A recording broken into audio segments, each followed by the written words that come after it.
మాతృదేవతాభ్యో నమః, పితృదేవతాభ్యో నమః. శ్రీకృష్ణ పరమాత్మనే నమో నమః. శ్రీకృష్ణ పరమాత్మ అందరినీ కూడా ఆరోగ్య ఐశ్వర్యాలు ఇచ్చి కాపాడాలని కోరుతున్నాం.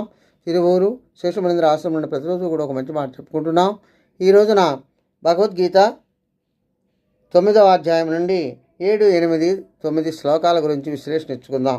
అవి ఏం చెప్తున్నాయంటే, సర్వభూతాని కౌంతేయ ప్రకృతిం యాంతి మామిగాం కల్పక్షయే పునఃస్థాని కల్పదో విసృజామ్యహం. ఓ అర్జున, ప్రళయకాలం వచ్చేసరికి సమస్త జీవులు కూడా నా ఆధీనంలో ఉన్నట్టు ఉంటాయి. ప్రకృతి శక్తిలో లయించిపోతూ ఉంటాయి. మళ్ళీ సృష్టి ప్రారంభమయ్యేసరికి ఆ జీవులనే నేను మళ్ళీ సృష్టి చేస్తాను అని తెలియజేస్తుంది.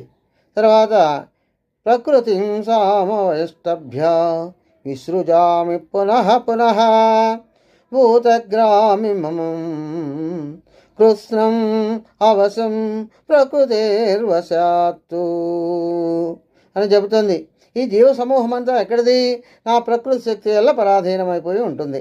నేను ఆ ప్రకృతి శక్తిని వశం చేసుకొని ఆ జీవ సముదాయాన్ని మళ్ళీ వివిధ రీతుల్లో నేను సృష్టిస్తూ ఉంటాను అని తెలియచేస్తుంది. ఆ తర్వాత మళ్ళీ ఇంకా ఏమంటున్నారంటే, నజమాం తాని పల్మాణి నిబధ్నంతి ధనంజయ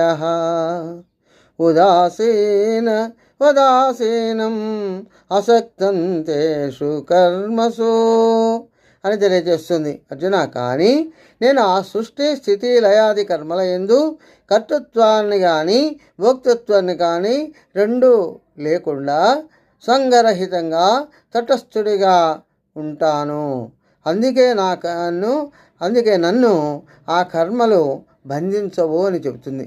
ఎవరైతే అదేవిధంగా సాధకుడు ప్రతిదీ చూస్తూ ఉదాసీనంగా ఉంటూ దేనిని పట్టించుకోకుండా దేనిని యందు స్పందించకుండా కనుక ఉన్నట్లయితే ఉండాలి అని తెలియచేస్తుంది. స్వస్తి. సర్వే జనా సుఖినో భవంతు.